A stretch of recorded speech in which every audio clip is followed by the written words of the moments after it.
Welcome back, and welcome to 1989. We made it. Oh, isn't it a relief? Isn't it lovely? Sure. So, continuing on with my 14 favorite records in my collection from my favorite decade, the 80s, 1989. Number 14. I don't care. It's another one I don't think people like. They love or hate that. I don't know. UB40 with Labor of Love 2. I like Labor of Love 2 better than Labor of Love. And I think there were 5 or 4. I don't know. There's my... It's kind of hard to see that.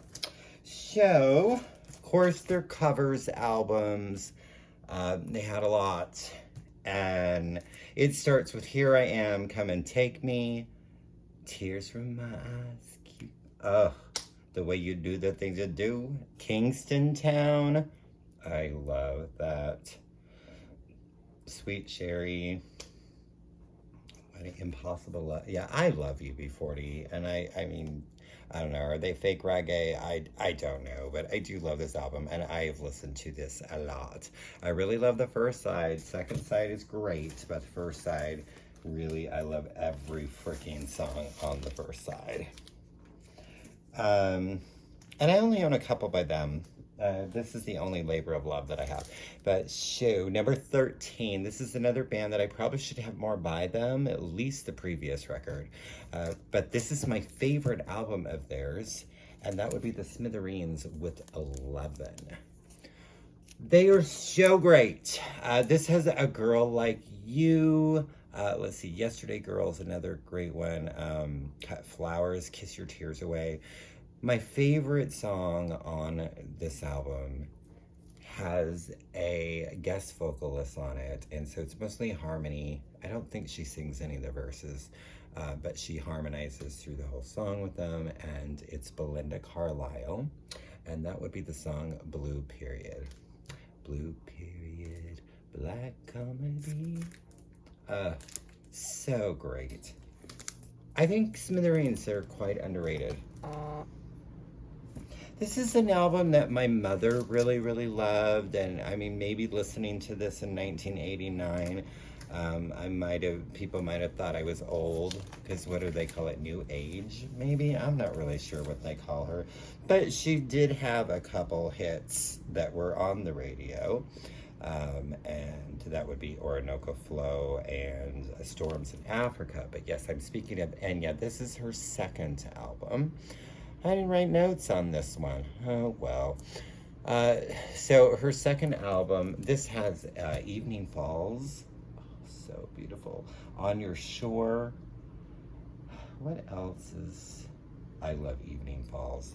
That's probably my favorite one. I want Shepherd Moons, and then I'm good with Enya. Maybe a Greatest Hits, but that and Shepherd Moons were the two. I believe this is their second album. The two that my mom really, really loved. So if I hear Enya, I think of her. And it's just really beautiful, and it's another one of those I like to just, chill and have a nice glass of wine and just let my mind just kind of just feel the music. I was so obsessed with them.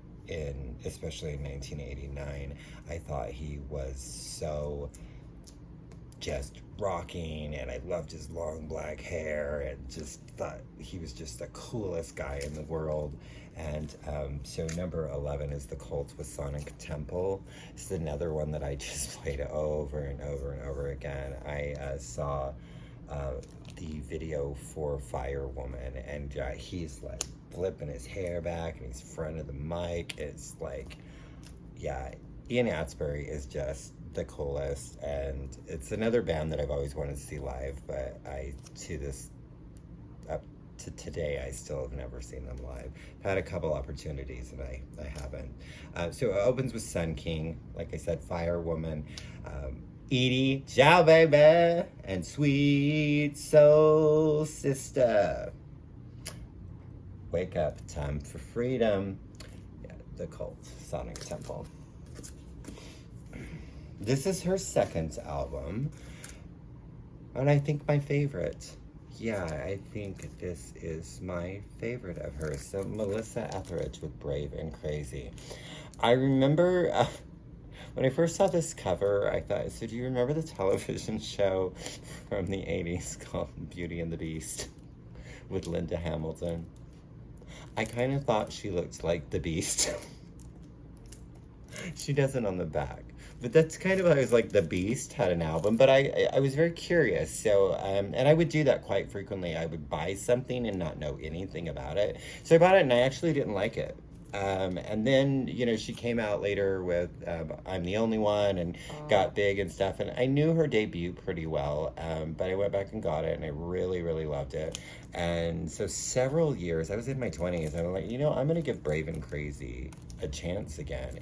And I think it was timing. I don't think it was good for a 15-year-old me, but, you know, a 20-something, it was what I needed at that point. So No Souvenirs. I love the song You Used to Love to Dance. So just, yeah. But my favorite song off this record, because of the tale that it tells and just the emotion in her voice, You Can Sleep While I Drive. And there was a movie called Where the Day Takes You, and it had a pretty big ensemble cast. I know Ricky Lake was in it, Will Smith, Alyssa Milano, Nancy McKeon, Joe from The Facts of Life. It was all this drug crazy movie. Laura Flynn Boyle. And Melissa did basically the soundtrack. Not basically, she did the soundtrack. And that song was at the tail end of the movie when this really tragic thing happened. So total 90s, you know, kids are drug out, living on the street movie, but I'll always remember that movie when I hear that song. And then just, there's quite a few off of this album that's on that. Well, there wasn't actually an official soundtrack release for it, but it played throughout the movie. So number 9, this is like their third or fourth. Like I said, I was bad. I didn't make notes this time. I just wrote down, and there's no track listing. I hate that. I'm gonna have to pull it out. So the Mighty Lemon Drops with Laughter. This was another one. I thought the cover looked cool, so I bought it.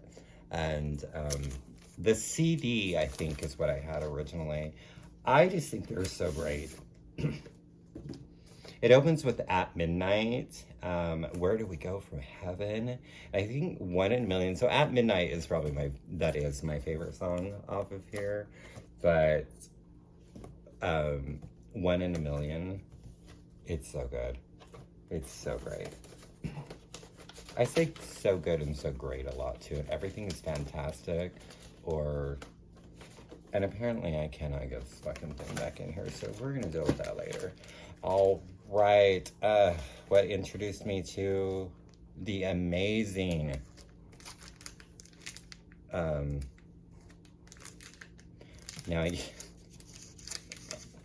I have Juliette Lewis in my head. And that is not, oh my God. It's not Juliette Lewis. I was trying to say Juliana Hatfield. So I believe this is their second. So this is the Blake Babies with Earwig. This is my original 1989 copy. I think it's original. It's on Mammoth. There they are in the back. There's beautiful Juliana. And this is I think I might have heard their cover of Temptation Eyes before, but this has Take Your Head Off My Shoulders. So great. Lament, let's see. You Don't Give Up is another great one. Cesspool is the opening track. So, and the cover is really groovy too. So I think this was just reissued this year, if I'm not mistaken.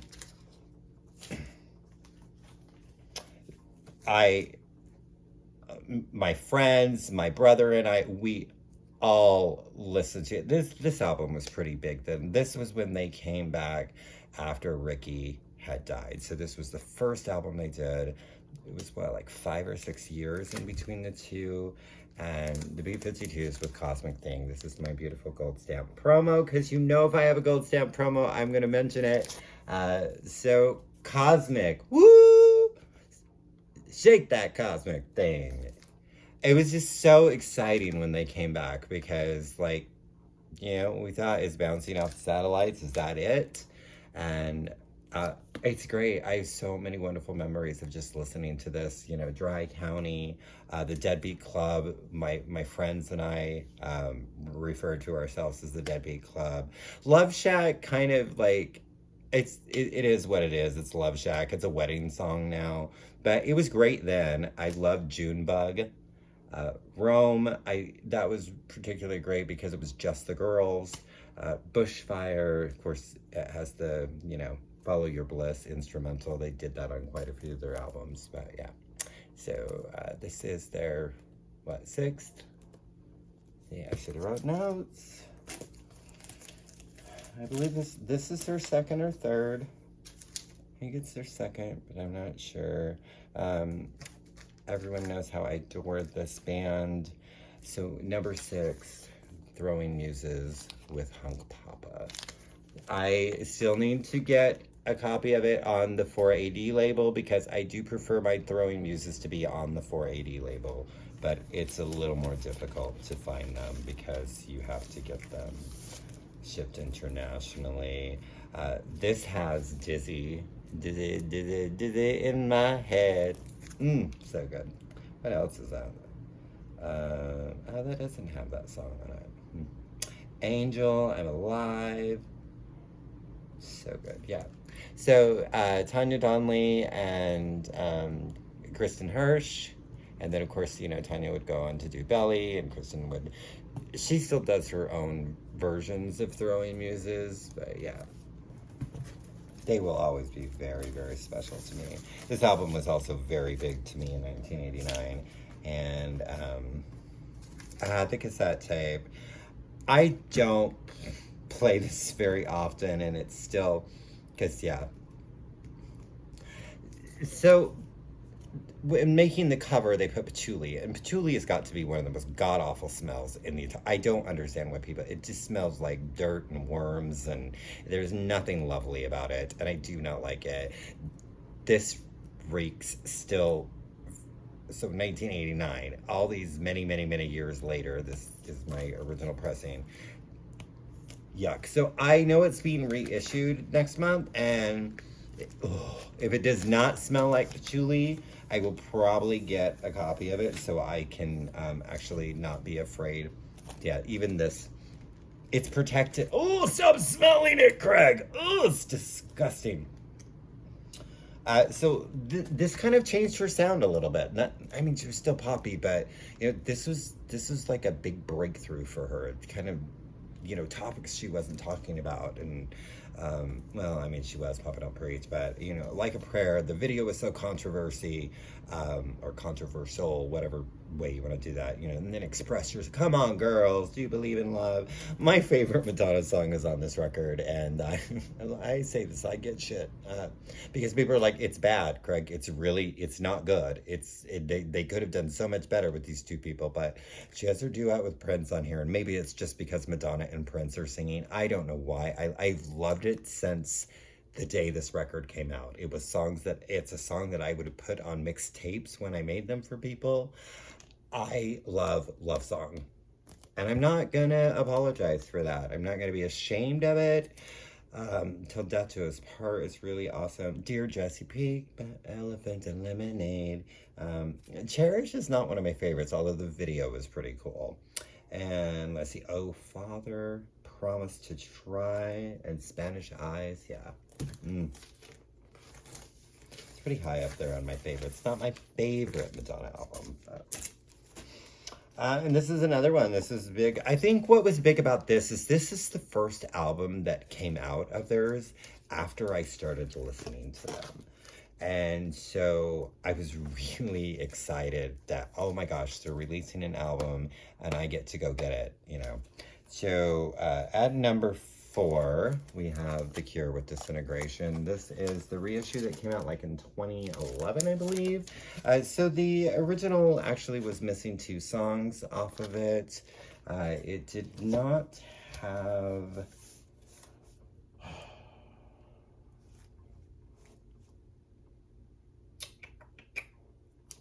I can't remember. It's got Homesick on it. No, it does not have Homesick. Homesick and one other one. I can't remember right now, and I don't want to take too much time looking at this. I just acquired this year, so I had to show it because I'm just very proud that I finally have my, and this is the one with the textured that's supposed to look like a spider web. This is a UK pressing, so yeah, I acquired it this year, and so I gotta show it off, because up until that point I only had this. I love the opening Plain song. You know, yes, you have your pictures of you and love songs, which are kind of cheesy love stuff. But you know what? Robert was trying to feel the love, okay? Can he feel the love tonight? You have these gems of Lullaby and Last Dance. Homesick is amazing. Untitled. Oh, so boom, boom, boom. Same Deep Water as You. Prayers for Rain. Is that what's missing off of this? Is Prayers for Rain? No, that's on here. Okay, Craig, stop trying to figure out which one. I know Homesick is one of them. So yes, number 4, The Cure with Disintegration. I was not listening to them in 1989, but this band is so important to me that I have to mention their debut. And a friend of mine introduced me to them. I know that I had heard, I think Old Red Eyes is back. I know I had heard that when I was in high school, but I just never really gravitated towards that song. I mean, I loved it, but it was like never enough to really investigate the band. But then in 2000, I was hanging out with a friend of mine, Diana, in Salt Lake, and she was playing me a bunch of their songs, and I just became obsessed. So 24 years now, Paul Heaton, we all know. So this is their debut. Welcome to the Beautiful South. So that is the original cover there. It was later in Canada. It's only Smoking Guy, I believe. And then they reissued it to make it a little more fluffy. So you got your little bunny and the little teddy bear, and that's not as bad as the gal with the gun in her mouth. So Song Forever, I Love You from the bottom of my pencil case. Hello. I love you, and I listen, Philip Basu. From out of the covers, I'm into a cover of Pebble's Girlfriend. How great is that? Girlfriend. You keep it all in. You know your trouble. You keep it all in. One of my favorite Beautiful South songs is on this album, and that is Woman in the Wall. And I have talked about that song way too many times, so I won't go into it.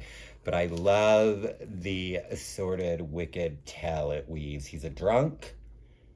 His wife made him a jumper suit with dominoes on, and he was just a social drinker, social every night. He enjoyed a pint or two. He enjoyed a pint or 2 or 3 or 4. Pretended into himself that he hadn't really done. And he enjoyed the thought of killing her before. So basically, he kills her wife and puts her in the wall. So cry freedom for the woman in the wall. Cry freedom, for she has no voice at all. And it's this uppy dancing, you just want to... And it's like, oh, he killed his wife and put her in the wall. That's tragic, and that's not good. Because I'm so happy when I hear it. Another big one. I remember when and where I was, and it was snowing, and Shane and I were in a van, and we were spinning round, because we ditched school to go get this cassette tape. And Erasure, Wild. So what, 6th album? And this, I think from this point on, every time they had a new album, Shane and I were like, oh, it sounds so different. You listen to them now, they don't sound like any different than the previous one.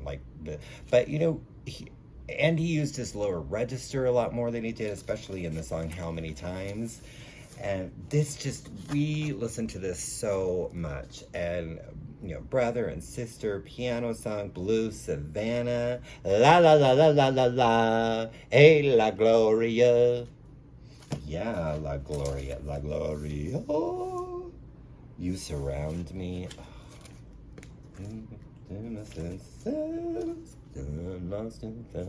All right, number 1.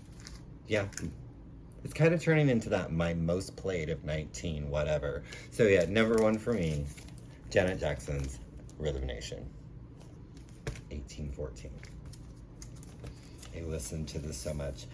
when I heard Miss You Much, I was like, oh my gosh, this is so different from Control. She was mature. She was the dance move. The video for Rhythm Nation, that 5, 4, 3, 2. I can't do it. I've always tried it at 5 because they do it different. It's not 5, 4, 3, 2, 1. It's whatever. You don't care. Love Will Never Do Without You with Antonio Sabato Jr. in the video. Oh, he was so dreamy back then. I don't know so much now. Living in a World They Didn't Make. State of the World. I mean, she was political. She was like, this is what's going on. Let's listen. All Right, Escapade, Black Cat, 9 Lives. Come Back to Me. Oh, yeah.